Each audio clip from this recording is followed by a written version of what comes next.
Este programa contiene elementos que no pueden ser presenciados por niños, niñas y adolescentes sin supervisión.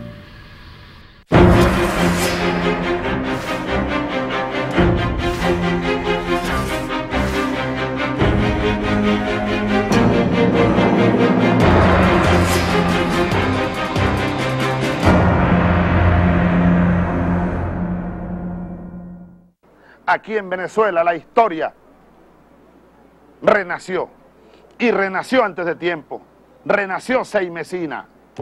El siglo XXI comenzó en Venezuela antes de tiempo, y lo tenemos adelante, la historia, y es un gigante que nos llama, y estamos obligados a estar a la altura.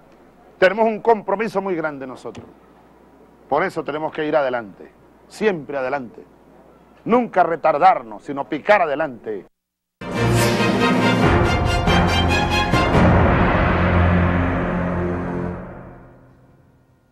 Bueno, muchísimas gracias por estar con nosotros esta noche. Hoy, 17 de enero de 2010, estábamos escuchando al presidente Chávez en el Aló Presidente, contextualizando el momento histórico y la responsabilidad que tiene el pueblo de Bolívar, el pueblo venezolano y el resto de nuestra América, de mantenerse siempre a la vanguardia y de estar siempre pendiente de aquellas fuerzas de la reacción que pretenden que nuestros proyectos fracasen. Y precisamente en una semana como la que hemos vivido, en la cual medios de comunicación, las élites, la oligarquía, comenzaron a hacer fiesta, a hacer desastres con las medidas económicas y las medidas de ahorro que el gobierno bolivariano responsablemente ha tomado. Esto nos obliga a una reflexión. Una vez más nos vemos ante la necesidad de examinar con detenimiento la influencia de los medios de comunicación, que es un tema que vamos a analizar posteriormente en los 3 segmentos posteriores a este primero, con Blanca Ecaut y Luis Berrizbeitia. Sin embargo, en este primer segmento queremos abarcar un poco las medidas económicas y el impacto en este momento histórico para el país, para nuestro futuro y para el futuro de nuestros hijos, de nuestras hijas. Buenas noches, Ricardo. Sí, buenas noches, Jorge. Estábamos escuchando esa parte de la intervención del presidente de la República en ese caso del contexto histórico. Y valdría la pena una primera referencia, que es prácticamente como habría concluido buena parte de las reflexiones del día de hoy en el Aló Presidente, y tiene que ver con el tema de la unidad y cómo la formación, en este caso la formación ideopolítica, que es una tarea central del sistema de formación socialista de Simón Rodríguez, pero que es una tarea central de todas las personas que aspiren un país distinto, vuelve a relucir en el día de hoy. Fíjate lo siguiente, el tema de la unidad podríamos ver que hay un componente central que tiene que ver la unidad en la acción de gobierno, que es una de las referencias que planteaba el presidente, es decir, cómo es realmente un solo gobierno en todos los niveles y en todas las distintas áreas de trabajo, es decir, todos los distintos ministerios, la necesidad, y lo resaltaba el presidente de la República hoy, abocarse a un trabajo de una manera conjunta en un solo plan de gobierno y las distintas escalas de gobierno, donde es el gobierno nacional, los gobiernos estadales y los gobiernos municipales. Pero la otra referencia tenía que ver con la unidad en la propia base popular, que tiene que ver, por ejemplo, lo que es, en el caso del trabajo organizado, las mesas técnicas de agua, las mesas de energía, lo que serían las mesas de telecomunicaciones, lo que serían los comités de tierra urbano, los consejos comunales, cómo es un trabajo que es unitario. Así como se plantea esa visión de unidad en lo grande, también la visión de unidad en lo que sería lo cotidiano, lo central de un proceso de transformación que es el pueblo. Y si uno hace una analogía con algo físico, ¿no?, con algo que podría ser incluso lo que es, por ejemplo, la geografía física, es, por ejemplo, como las rocas, ¿no?, cuando ocurren procesos de meteorización, se crean lo que se llaman las diaclasas, que son pequeñas fisuras, y a través de esas fisuras es que se mete el agua, se mete las raíces de los árboles y empiezan a fragmentarse y empiezan a separarse. De alguna manera es la unidad lo único que precisamente enfrenta la posibilidad de la meteorización, la posibilidad de la erosión, que es uno de los elementos centrales. Claro. Ese punto es fundamental, porque lo único que garantiza precisamente eso y lo único que nos da fortaleza es la formación, que es la tarea esta. El sistema de formación socialista, Simón Rodríguez, está próximo a empezar lo que sería la segunda pregunta generadora, asociado a lo que es nada más y nada menos que la base para la construcción del socialismo, y esa tarea resulta fundamental, sobre todo en un momento como este, donde por ejemplo hemos visto lo que tú referías ahora, las medidas económicas. Resulta que ahora algunas personas curiosamente nos vienen a hablar con aquel cinismo, ¿no? Los mismos que defendieron permanentemente figuras de devaluación para enriquecerse ellos, los que trataron, por ejemplo, la crisis bancaria en la década del 90 y sacaron dinero del Estado para financiar a los capitales, los mismos que hizo Estados Unidos, sacar dinero para financiar a los banqueros y que se lo llevaran, fue el caso venezolano. En Estados Unidos, en la crisis que tuvieron ahora, crisis del capital, no del sistema financiero, sacaron dinero el gobierno de Estados Unidos y se lo dio a los banqueros. En el caso venezolano, las medidas económicas plantean la diferencia conceptual fundamental, que es la atención del pueblo en primer lugar, la prelación sobre los intereses populares. En este caso. En este caso de los ahorristas, pero si vamos a las medidas económicas es que nunca el pueblo tenga las cargas, o sea, que las cargas de alguna manera se distribuyan de una forma distinta y de una manera de un criterio social. Y lo segundo, que es lo más importante de esas medidas, que es el estímulo a esa Venezuela productiva. Claro, además que es interesante que esa campaña de los medios de comunicación privada, de la oligarquía, lo que pretende es crear esa fisura, crear esas dudas que luego lleven a fisuras, a grietas y que fragmenten la unidad popular, que es la unidad del pueblo, y bueno, por allí tratar de colarse una vez más la oligarquía para volver al poder. Evidentemente no lo van a poder hacer, pero no quiere decir que no lo intenten. Vamos a ver un material del presidente precisamente sobre las medidas económicas. Adelante. El ajuste cambiario tiene un objetivo fundamental: la defensa de la economía nacional, la protección ante la avalancha de importaciones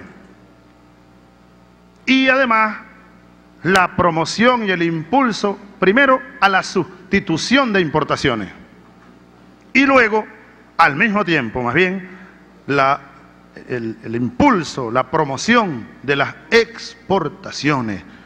Tenemos que salir del modelo petrolero, estamos entrampados todavía allí. Cada día las importaciones vinieron creciendo.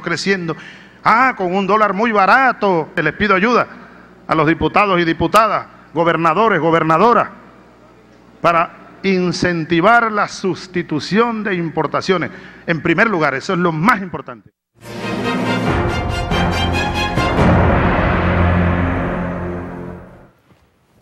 Bueno, fíjate cómo el presidente está dándonos la idea fundamental de que esto es un tema que toca la estructura económica del país, que no es simplemente un ajuste cambiario de tipo fiscal para recibir más ingresos, sino que se trata de promover la producción, se trata de promover incluso la exportación a través de la sustitución de exportaciones, y no solo la sustitución tradicional de importaciones, sino el saber en realidad cuáles son las potencialidades de nuestro pueblo, de su territorio, de sus recursos naturales, su capital humano formado, y poder entonces detectar qué es lo que debemos producir, y si eso lo venimos importando, pues lo podemos hacer en territorio nacional e incluso yendo más allá en el contexto geopolítico, en territorio del ALBA o del Mercosur o de la UNASUR. Pero es importante tomar en cuenta porque lo que se ha tratado a través de los medios de comunicación es sencillamente reducir esto al tema fiscal, a que esta es una estrategia del gobierno, del presidente, para recibir más ingresos, cuando estos mismos medios de comunicación, sus voceros, sus expertos sesudos, venían hablando de una sobrevaluación del bolívar y de la necesidad de hacer un ajuste cambiario desde hace más de 2 años. Fíjate, Jorge, hay varias cosas que incluso son realidades, son verdades lapidarias que estarían planteadas. La estrategia que se ha planteado en este momento, que, por ejemplo, que es sustitución de importaciones y conlleva al incremento de la producción nacional, y por otra parte fomentar una base de exportación, que es una base de exportación que los productos que se generen en Venezuela resulten incluso en el término de mercado competitivos a la hora de salir al exterior. Pero eso hay que agregarle otras variables y tiene que ver con que ya no solamente es la competitividad tradicional, sino que es la visión de complementariedad entre economías. Alguna gente podría pensar que eso es una circunstancia y que eso puede pasar en cualquier momento de la historia. Resulta que Venezuela, vamos a ver a México, vamos a ver si México, con el diferencial cambiario que tenga, podría exportar algo siendo esclavos del ALCA con Estados Unidos. A la diferencia que representa, por ejemplo, en este momento Venezuela con las relaciones del ALBA y con las relaciones del Mercosur, es decir, la diversificación en términos de los países, la función de integralidad, la función de no ser presos de ninguna economía, es lo que permite que en este momento podamos hablar de la posibilidad de diversificar producción a lo interno y generar una base de exportación. Pero eso tiene unas cuestiones mucho más importantes que simplemente pensar en que vamos a atender la producción nacional en el simple parámetro o lo que sería la base de exportación. Fíjate lo trascendente que sería. Podríamos decir que esta medida que ha tomado el gobierno, que ha tomado el presidente de la República, es estratégica para el futuro del país, porque se trata de enfrentar por primera vez de manera tan clara lo que es la cultura rentista. Nosotros, con el esquema rentista petrolero, no podemos ir hacia el socialismo.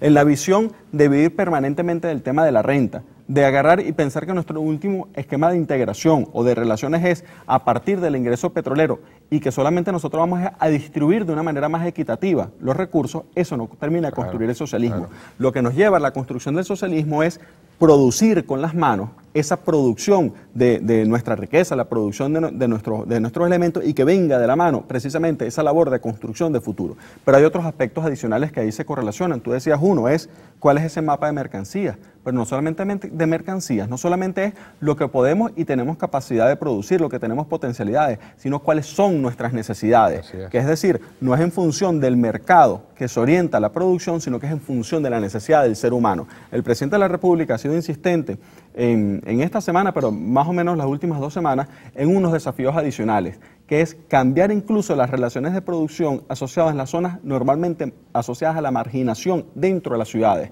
Cuando, por ejemplo, el día de hoy decía la unidad de producción en el barrio, la unidad de producción en el campo, plantea es desarticular, empezar a afectar la articulación del sistema precedente y a componer otro sistema económico y social. De alguna forma, esta coyuntura que se plantea en este momento, y por eso la importancia, la trascendencia, no solamente no es agarrar y ver los cuadernos, y ver los cuadernos de formación o ver los libros que tengamos, no es porque ahí estén dadas y escritas las respuestas, es porque ahí están parte de las reflexiones para que con nuestras manos construyamos esa realidad distinta. Hay unos desafíos que son inéditos, que están planteados en este momento en la realidad venezolana. ¿Cómo hacemos, por ejemplo, una economía de escala que no sea de acumulación de capital, sino que sea una economía de escala de articulación de redes populares? Por ejemplo, es un desafío distinto. Pensar en cómo generamos nuevos patrones de propiedad distintos a los convencionales, cómo generamos nuevas relaciones de producción, cómo atendemos la demanda local y la demanda de las comunidades. O sea, y hay una cantidad de esquemas que de alguna manera rompen la visión tradicional que se había tenido hasta este momento. Entonces, cuando nosotros vemos esas medidas económicas que están planteadas, en ese contexto vemos la profundidad que tienen como tales. Son medidas que procuran no solamente afectar en lo inmediato nuestras capacidades de producción, sino que van hacia lo estratégico. Y para que vayan hacia lo estratégico depende del esfuerzo de cada uno de nosotros para que eso sea así. Fíjate que estaba revisando las notas y recordando aquí, hace un par de meses, estuvo como militante del Partido Socialista. En ese momento era nuestro ministro para la finanza, hoy en día es el ministro para la energía eléctrica, pero estuvo aquí Ali Rodríguez y nos habló, estuvo hora y cuarto, dictándonos una cátedra prácticamente, luces sobre el problema de la Venezuela rentista. Y con la historia, con los hechos, nos fue demostrando cómo nuestro país cayó en la trampa de un capitalismo sui generis, un capitalismo que ni siquiera produce, sino que lo que hace es exportar petróleo e importar. Y si uno toma esas palabras de Ali Rodríguez esa noche, que incluso fueron transcritas y están circulando por internet, perfectamente uno podía pensar que el gobierno debía tomar medidas como las que tomó para por fin superar el punto de inflexión, pues el punto de no retorno de la Venezuela rentista que surge a principios del siglo XX y que ya a principios del siglo XXI es necesario, es menester que la sustituyamos para siempre. Y ese análisis de Ali Rodríguez, que lo hizo en su